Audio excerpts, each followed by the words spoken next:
Mais um vídeo aqui do canal. Hoje o assunto é um breve resumo sobre o livro do C.S. Lewis, Cartas de um Diabo ao Seu Aprendiz.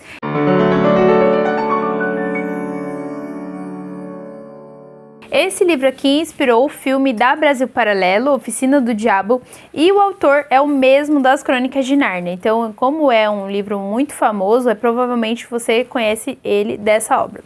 Então, no começo, o C.S. Lewis faz uma observação dizendo que o diabo é um mentiroso. O livro é uma troca de cartas entre o Maldanado, que é o diabo experiente, e o seu aprendiz, que se chama Vermelindo. O Vermelindo, ele é o responsável para encaminhar o que ele chama de paciente, que seria um homem que ele está ali acompanhando, para o caminho do mal. No total são 31 cartas e o diabo vai chamar Deus de inimigo. Então esse homem que ele acompanha, já no começo, o Maldanado vai falar que ele tem alguns encontros com seus amigos e que o Vermelindo deve usar isso para que favoreça a causa. Ou seja, esses amigos do paciente são materialistas, então o Vermelindo deve fazer com que ele fique muito confuso em alguns assuntos, em alguns momentos. Ele também fala que, já nas primeiras cartas, que o seu paciente havia se tornado cristão e que isso não é motivo para desespero, mas que ele deve incentivar o seu paciente a ficar disperso no culto, fazer com que ele acredite que essa atitude não tem nenhum sentido. Também deve estimular ele a perceber que as pessoas desafinam na igreja, que elas andam com umas roupas bizarras e que a religião é extremamente ridícula. Ele diz que ele precisa perceber descobrir que as pessoas que frequentam a igreja são muitas vezes viciadas em jogos, são avarentos e que ele sempre deve focar nos outros e não nele mesmo. Antes de continuar esse vídeo, eu quero pedir para você se inscrever nesse canal, curtir e deixar um comentário para o YouTube entender que esse vídeo é relevante. O Maldanado, ele fica satisfeito com o relacionamento do paciente com a sua mãe. Inclusive, o nome do diabo que acompanha ali a mãe do paciente é o Maldiposo. Eu achei muito engraçado esses nomes, né, que o C.S. Lewis trouxe para o diabo. Eu acredito que a ideia era fazer com que ficasse engraçado. Ele vai citar também sobre o relacionamento entre o paciente e a sua mãe, que quando os seres humanos convivem há muitos anos juntos, algumas coisas que um fala pro outro pode até não ser uma ofensa, mas que pode irritar, e que isso favorecia a causa do Vermelindo, e que ele deve fazer com que eles sempre se desentendam ali no convívio. Ele deve também fazer com que o paciente acredite que sempre ele que tem razão, ou que ele sempre é inocente.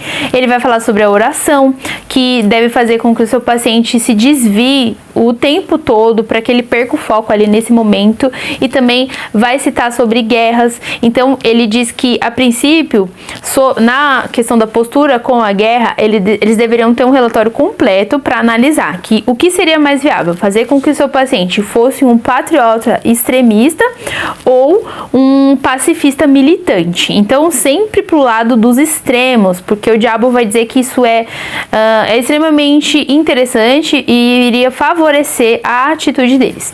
Ela fala também da possibilidade de que o seu paciente seria chamado para o serviço militar e que isso poderia fazer com que ele ficasse num estado de incerteza, de pânico, de ansiedade, e que isso seria muito bom para fazer com que ele ficasse com a mente bloqueada. Ele também vai direcionar para que o seu paciente trate as pessoas que ele convive, né, na vida real, muito mal, e que ele use de benevolência com pessoas que estão muito longe, que é o caso de algumas pessoas que querem, não fazem nenhum bem para aqueles que convivem aqui junto, mas que tem, de repente, uma causa lá na África, que tem um amor pelas pessoas que estão lá e tal, enfim. Sempre nessa linha de pensamento. Ele diz que o diabo deve sempre ser uma questão cômica, algo que talvez as pessoas duvidem da sua existência, e também deve ter sempre uma influência do espírito partidário, a ponto da religião apenas se tornar uma causa, né? E que quanto mais religioso as pessoas forem, mais interessante seria para eles. E ele cita, inclusive, que há jaulas repletas de pessoas desse jeito lá no inferno. Ele deve estimular as tentações relacionadas ao sexo para transformar, talvez, quem sabe, o seu paciente num alcoólatra. Ler bibliografias modernas para que ele comece a pensar que Deus, na verdade, nem existe e que ele é um fruto, ele é apenas uma criação do próprio homem. Isso é falado muito na filosofia também. E ele deve sempre ser estimulado para que a esperança das pessoas sejam apenas terrenas e que elas possam servir apenas aos seus próprios desejos carnais, porque isso seria uma certa liberdade. Também fazer com que ele não gere nenhum tipo de arrependimento genuíno, porque isso o faria ser cada vez mais parecido com os fariseus, ou seja, aquelas pessoas que mudam apenas exteriormente, que não tem nenhuma mudança interna. Eu gostaria de citar a página 73, que fala sobre o inferno. A estrada mais segura para o inferno é gradativa. A ladeira é suave, o solo é macio, sem curvas acentuadas, sem marcos e sem postes e indicadores. Então, o vermelindo deve fazer com que o seu paciente ele sofra por fantasias, por coisas que ele nem viveu, quando na verdade a dor genuína talvez pudesse fazer ele cair na real e parar de sofrer por algumas coisas que não tem nenhum sentido. Na carta 14, ele comenta muito sobre orgulho e ele fala que o vermelindo deve fazer com que a verdadeira humildade não apareça, ele não saiba o significado. Que quando, na verdade, quando as pessoas são humildes, elas escondem uma certa arrogância. Outra coisa que ele fala é sobre se adaptar a uma igreja que lhe agrade, algo que ele se sinta bem. Ele chama o apóstolo Paulo de pestilento e ele fala também do casamento, que na verdade o ideal é estimular a competição de um com o outro, ou seja, fazer com que eles acreditem que quando um está ganhando, o outro sempre está perdendo. O paciente também deve esquecer que o objetivo do inimigo, que o inimigo estabeleceu, o inimigo, que ele é Deus, ele deve fazer com que as pessoas esqueçam que o objetivo é uma só carne e fazer com que elas cada vez mais acredite que, na verdade, o ideal do casamento é que eles sejam felizes e estimular, claro, para eles não terem filhos também. O mal danado diz também em algum momento das cartas que o seu paciente, ele ficou sabendo que ele conheceu uma namorada cristã e ele xinga essa mulher de tudo que é nome, ele fica com muito ódio.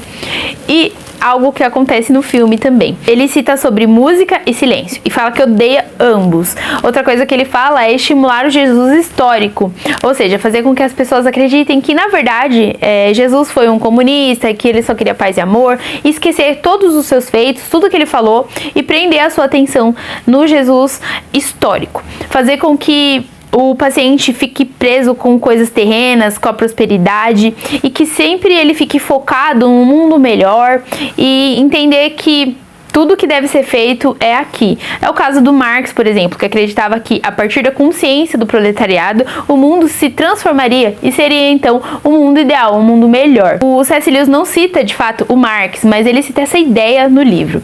Na parte 2 é um brinde, então o Maldonado propõe um brinde ali entre os diabos, eles estão todos reunidos e aí ele começa a fazer um discurso, ele fala várias coisas nesse discurso. Eu vou falar o que eu achei mais interessante, que é o caso que ele cita o Rousseau, e ele vai dizer que o Rousseau é um homem valoroso, Hegel um propagandista. Muito interessante ele citar esses nomes da história. Os filósofos, né? Ele fala sobre a palavra democracia, ou seja, que seria extremamente importante corromper a língua humana, mudar o sentido da palavra para que ela passe a significar qualquer coisa. Na verdade, nós sabemos que a palavra democracia ela foi totalmente banalizada, então o diabo vai dizer que você pode usar essa palavra sempre que for necessário. Já no finalzinho, ele vai falar sobre a inveja, ou seja, a inveja, na verdade, é algo feio para você assumir que tem ou as pessoas perceberem isso em você. Então ele diz o seguinte, que o ideal é você, quando alguém se destaca por ser diferente, por ter alguma característica que é elevada, que é melhor, essa pessoa, ele vai citar o caso de estudar literatura. Aí ele diz que, na verdade, você não precisa falar que o outro, as pessoas têm inveja. Não, basta com que você não permita que essa pessoa apareça.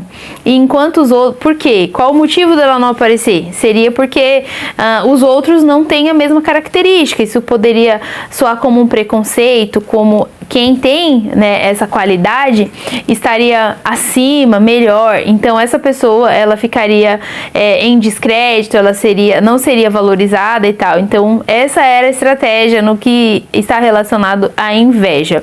Em geral, o livro, ele, ao mesmo tempo que ele é engraçado, ele também é uma espécie de alerta para todos nós, principalmente os cristãos, né, que tem essa ideia do diabo e quais as estratégias que ele usa e tal, enfim. Também ele tem ele pega na ferida para falar sobre política, sobre filosofia, então é muito interessante porque são coisas que aconteceram mesmo, são nomes que ele cita de fato ali para trazer os assuntos, né, espinhosos. Então, resumidamente é isso. Essas foram as partes que eu mais gostei do livro. Eu espero que vocês tenham gostado. Até o próximo vídeo.